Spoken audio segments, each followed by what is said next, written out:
श्री परमात्मने नमः। श्रीमन्महागणाधिपतये नमः।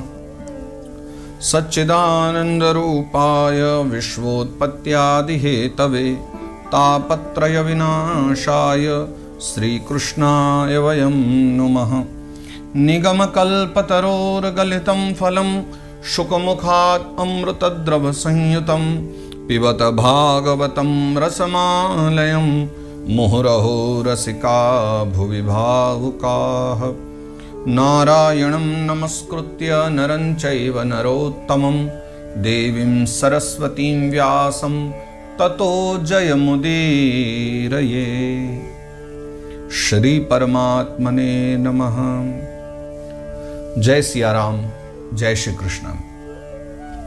परम प्रसन्नता के साथ आओ अपनी भागवत यात्रा में यूं ही गोता लगाते हुए विगत भागों में जो हमने श्रीमद् भागवत जी के प्रथम स्कंद के 4 अध्यायों तक की चर्चा करी, आज हम 5वें अध्याय में प्रवेश करेंगे। बहुत ही विशेष और आनंददायक ये प्रसंग है जहाँ नारद बाबा के जीवन चरित्र के विषय में चर्चा है।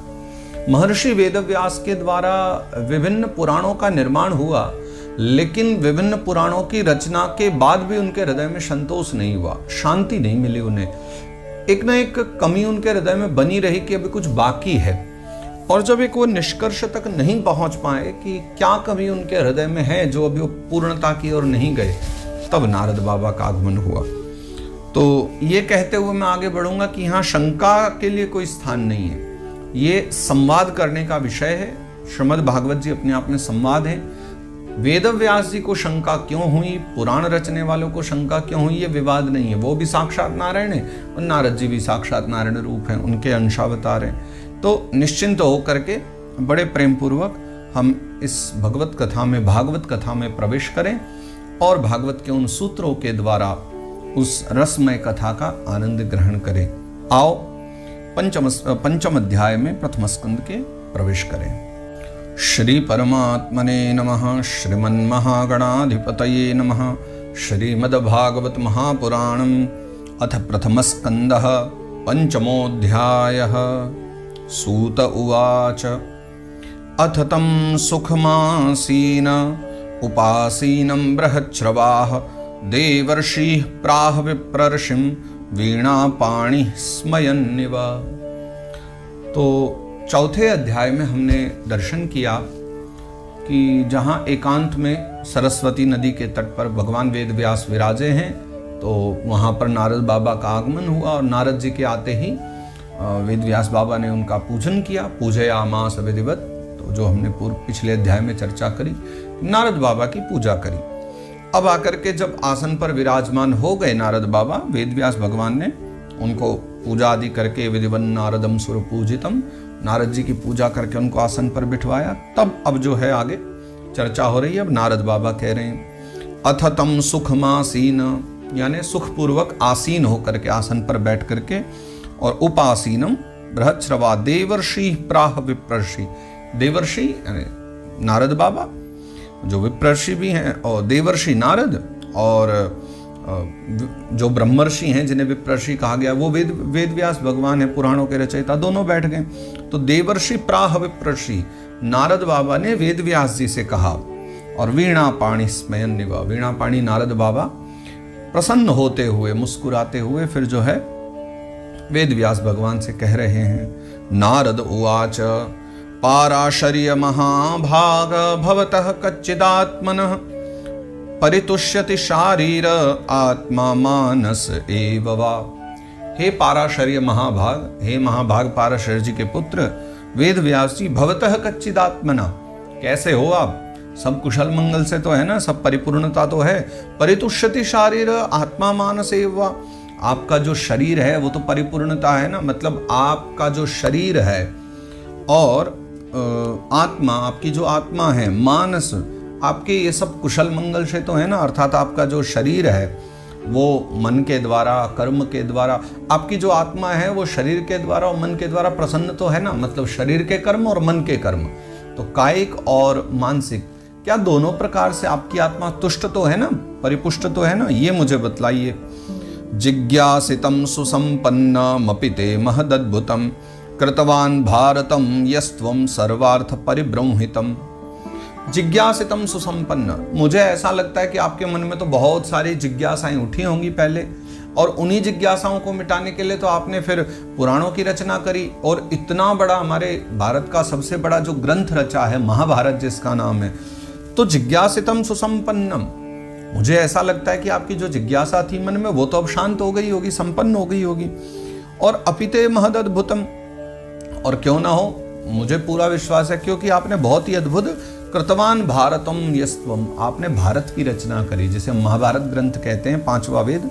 आपने महाभारत की रचना जो करी है, फिर तो आपकी जिज्ञासा मिट गई होगी, क्योंकि सर्वार्थ परिब्रह्मितम, आपने जिस ग्रंथ का निर्माण किया है ना, वो सर्वार्थ यानी सभी प्रकार के जो अर्थ हैं, या ये कहें सभी प्रकार के जो पुरुषार्थ हैं, उनकी सिद्धि के लिए वो जो ग्रंथ है महाभारत, वो सर्वोत्तम ग्रंथ है। भागवत जी की भी रचना बाद में हुई है, लेकिन उससे पूर्व में सर्वश्रेष्ठ महाभारत ही कहा गया है। इतिहास पुराणानाम पंचमो वेद उच्यते, हम पहले चर्चा भी कर चुके हैं कि इतिहास और पुराण जो है वो 5वां वेद है। तो उनमें भी महाभारत जो है सबसे बड़ा, बृहद भी था और सबसे विश्वसनीय भी रहा है उस समय में। तो इसलिए मुझे विश्वास है कि आपकी जो जिज्ञासा है वो मिट गई होगी। जिज्ञासितमधीतं च यत्तद्ब्रह्म सनातनम अथापि शोचस्यात्मानमकृतार्थ इव प्रभो। जिज्ञासितम अधीतम च, देखो आप जिज्ञासावान तो थे, लेकिन अधीतम च, अब आप जान भी गए हो किसके विषय में, कि यत्तद् ब्रह्म सनातनम, जो ब्रह्म का तत्व है, आप तो ब्रह्म तत्व के विषय में भी जान गए हो। तो अथापि शोचस्य आत्मानम अकृतार्थ इव प्रभो, इसका तात्पर्य क्या हुआ कि जब आप सब कुछ जान ही गए हो, ब्रह्म को जान गए, तत्व को जान गए, तो फिर तो आप कृतार्थ हो चुके हैं। हमारे यहाँ जो प्रभु को जान ले, भगवान को जान ले, उसे हम कहते हैं कि कृतार्थ हो गया। नारद बाबा कहते हैं अकृतार्थ इव प्रभो, लेकिन आपकी दशा क्या हो रही है कि अथापि सोचस्य आत्माना, ऐसा लगता है कि आप तो बहुत बड़े सोच में पड़े हुए, और वो भी कैसे कि अकृतार्थ इव प्रभो, जैसे कोई अकृतार्थ व्यक्ति है जिस पर भगवान की कृपा नहीं हुई, ऐसा व्यक्ति सोच में पड़ा रहे तो फिर भी कोई चिंता की बात नहीं। लेकिन आप जैसा समझदार व्यक्ति, और वो भी कृतार्थ व्यक्ति, साक्षात भगवान के अंश होने पर भी अगर आप सोच में पड़े हो, तो ये बड़े ही आश्चर्य की बात है। तो क्यों पड़े हो आप इस प्रकार से संशय में? तब ये सुनकर के नारद बाबा की बात, और तब वेद व्यास भगवान अपने हृदय की जो पीड़ा है, वेदना है, विचार है, उनको यहाँ पर प्रकट करते हैं। व्यास उवाच, व्यास बाबा कह रहे हैं, अस्त्येव मे सर्वमिदं त्वयोक्तं तथापि नात्मा परितुष्यते मे तन्मूलमव्यक्तमगाधबोधं पृच्छामहे त्वात्मभवात्मभूतम्। वेदव्यास भगवान कहते हैं नारद बाबा से कि प्रभु आपने एकदम सत्य बात कही है। अस्त्येव मे सर्वमिदं त्वयोक्तं, आपने अब तक जो जो भी कहा है ना, जितनी बातें करी हैं, बिल्कुल वैसा ही है। आपने मेरे विषय में जो कहा, हाँ वो सारे गुण मेरे भीतर हैं, बिल्कुल वैसी की वैसी सारी बातें।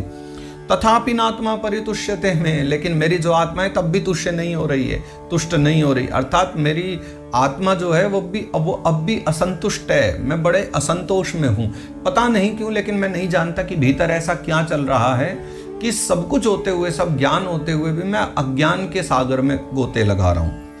तो तन्मूलम अव्यक्तम अगाध बोधम, लेकिन आप जो हैं, आप तो ब्रह्मा जी के पुत्र हैं ना, आप तो भवात्म भूतम, आप तो ब्रह्मा जी के पुत्र हैं, भगवान के प्रेमी हैं, और आप ज्ञानवान भी हैं। अव्यक्त अगाध बोधम, जो हम नहीं जानते वो आप जानने वाले हो, सब कुछ जानने वाले हो। तो आपसे प्रार्थना है कि प्रच्छामहे, मैं आपसे पूछ रहा हूं कि त्व आत्म भवात्म भूतम, आप सब कुछ जानने वाले हो, तो कृपा करके आप ही मुझे इसका कारण बतला दीजिए कि क्यों मैं असंतुष्ट हूं। मैं तो नहीं जान पा रहा हूं, लेकिन आप सब कुछ जानने वाले हो, सो कृपा करके आप ही बताइए कि मैं क्यों असंतुष्ट हूं, और फिर ये भी बताना कि मुझे क्या करना चाहिए। दोनों बात यहाँ प्रार्थना करी है उन्होंने।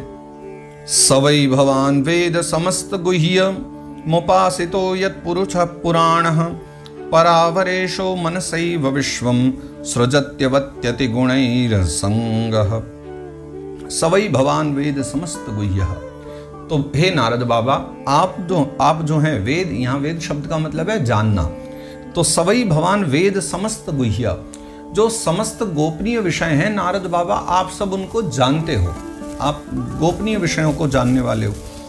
क्यों जानने वाले हो? क्योंकि उपासितो यत् पुरुषः पुराण, जो पुराण पुरुष भगवान है आप उनकी उपासना करने वाले हो। पुराण पुरुष कौन है? अव्यक्त भगवान नारायण। उन परमात्मा की आप उपासना करते हो, इसलिए आप उसके विषय में सब जानते भी हो, परमात्मा के विषय में और उस अगाध बोध के विषय में, उस ज्ञान के विषय में जो हम नहीं जान सकते। तो परावरेशो मनशैव विश्वम, देखो जो परावरेश भगवान का एक नाम भी एक उनका नाम का कारण भी। परावरेशो मतलब जो पूरे संकल्प मात्र से सृष्टि बनाने के बाद उससे परे रहते हैं, असंग रहते हैं। मनसैव विश्वम, जिन्होंने अपने मन से ही संकल्प मात्र से विश्व को रचा, लेकिन विश्व को रच करके भी जो विश्व के दोष से, आसक्ति दोष से रहित हैं, आसक्ति से असंग हैं, संसार में बनाने वाले होते हुए भी संसार से दूर हैं, उससे असंग हैं, आप उनकी पूजा करने वाले हो।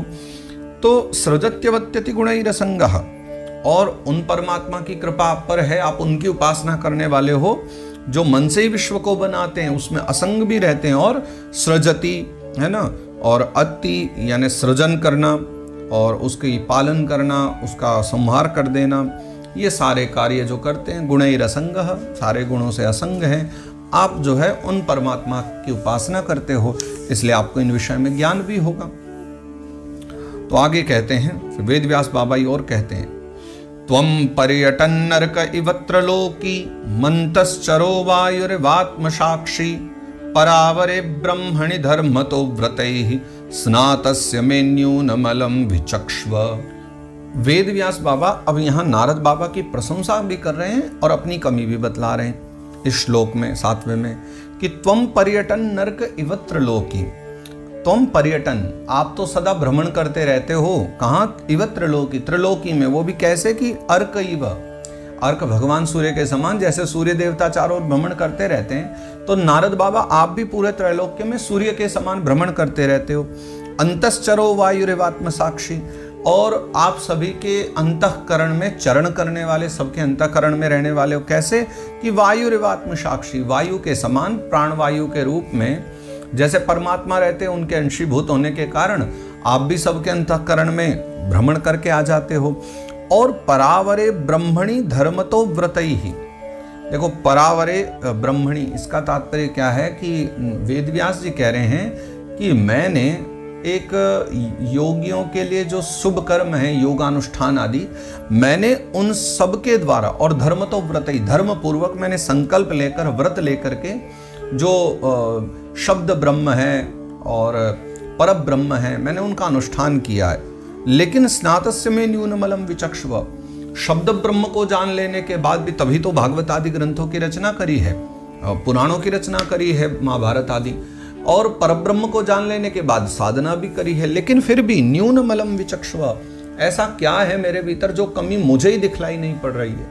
आप तो देख पा रहे होंगे, तो आप बतलाइए मेरे भीतर वो क्या कमी है जो मुझे दिखलाई नहीं पड़ती, इसी कारण से मेरा मन असंतुष्ट है। तब नारद बाबा कहते हैं,